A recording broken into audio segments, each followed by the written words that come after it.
Nā te whakahautanga o te huarahi, hei takahi mā whānau, ora kua ngaro i te pūtahitanga o te Waipounamu, te Kirimana, kua roa nei e puriti ana e rātou. Nō te rānei neke atu i te kotahi o rau kaimahi, me o rātou whānau, i hui atu ki ngā hau e whā marae.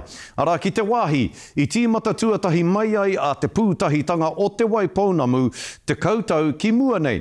Ara ki te whakamoi i te rōpū. I tai atu tā tātou whakaawe kāpara a Mārena Mane ki o tautahi mō tēnei porotau.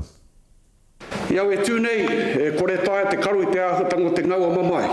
Ki rawa te whare i ngā tāngata o te hapuri. 151,627 whānau were reached by us with direct funding. I rere tonu ngā kaupapa i tutuki i a rātou, ngā kaupapa i tino kaha whawhai, heke wera, neke atu i ngā tau te kau, ko hori. I'm sad because if I look at it, we call ourselves Te Pūtahitanga, the convergence of all the rivers of Te Waipounamu, and I would argue for the first time ever, all of the tribes of Te Waipounamu came together under a single kaupapa. I nei kua whakakorea me te whakakore whakawhiti kōrero, he taumaha tēnei i tau ki ngā pokohiwi o tēnei hiamana. Well, today is a poroporo ake. It's our talk with the community. It's our farewell to the community, I suppose you could put it that way.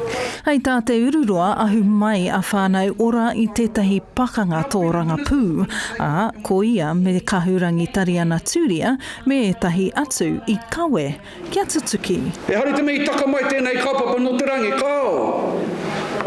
Nā te tohe! He tohe i te ata, he tohe i te pō. E toro ana te ringa āwhina te pūtahitanga o te Waipounamu ki ngā kaiwhiwhi hou o tēnei pūtea tautoko me te ki e hara no rātou te he e ngari pea nā te puni kōkiri, nā te kāwanatanga rānei. Ko te manako, ka haere tonu a te tauraki, a ngaitahu i te mahi, ko taku tūmanako, ka tae rātou a ngaitahu te kite te mahi o te pūtahitanga. Our kaimahi have been absolutely amazing, and I'm gutted that we're at this point. Hei te atatua popo ka whakamoia te wāhi mahi o te pūtahitanga o te Waipounamu.